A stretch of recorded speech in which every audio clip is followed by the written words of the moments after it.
kadın, her şey yerli yerinde mi? Bırakıp gittiğin gibi deniz mavi, gök yeşil.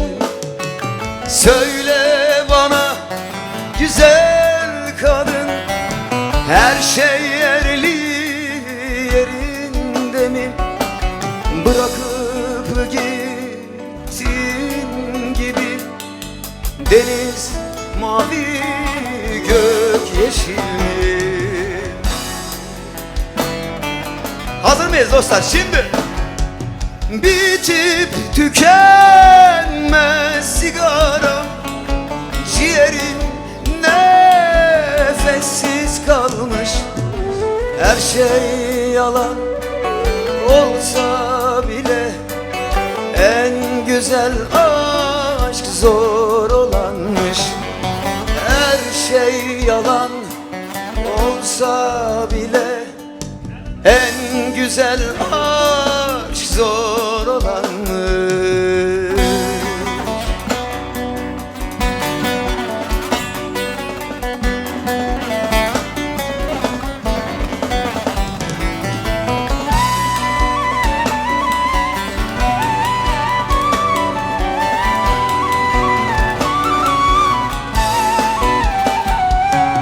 Haber saldım dört bir yana, karanfiller susuz kalmış.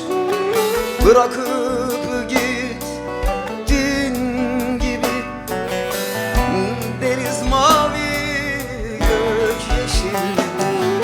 Söyle bana güzel kadın, her şey yerli yerinde mi?